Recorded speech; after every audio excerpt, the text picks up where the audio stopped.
నమస్తే AP39 టీవీకు స్వాగతం. నేటి వార్త విశేషాలు. ఈరోజు మా లోకేష్ బాబు గారి జన్మదినం సందర్భంగా అనంతపురంలో మా TNTUC ఆధ్వర్యంలో భారీ ఆటో ర్యాలీ పెట్టడం జరిగింది.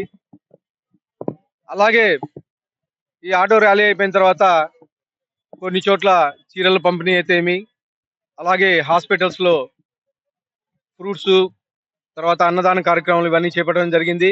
ముఖ్యంగా రాజు అని చెప్పినట్ల యువగలం అనేది ఒక సంచలనం.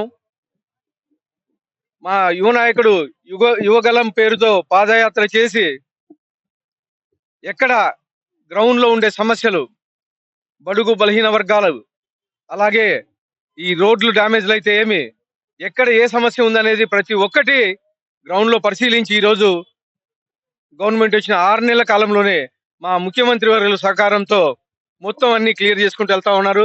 అలాగే మాకి నారా చంద్రబాబు నాయుడు గారు ముఖ్యమంత్రి అయితే ఎక్కడ ఏమి అవకాశం ఉన్నా కానీ మీరు ఇండస్ట్రీస్ తీసుకొని రండి, ఇండస్ట్రీస్ పరంగా డెవలప్ చేయండి.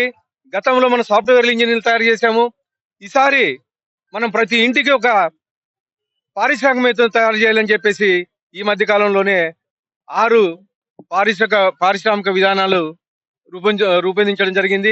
ఖచ్చితంగా మా యువ నాయకుడు ఆధ్వర్యంలో ఈ ఇంటింటికి ఎవరైతే మా ముఖ్యమంత్రులు చెప్పినట్ల ఖచ్చితంగా పారిశ్రామికవేత్తలు తయారు చేస్తానని చెప్పి తెలియజేస్తూ ఈ అవకాశం ఇచ్చిన అందరికీ ధన్యవాదాలు. మరొకసారి మా నారా లోకేష్ బాబు గారికి జన్మదిన శుభాకాంక్షలు తెలుపుకుంటూ అనంతపురం ప్రజల తరఫున నారా లోకేష్ బాబు గారికి మరొకసారి జన్మదిన శుభాకాంక్షలు తెలుపుకుంటున్నాం.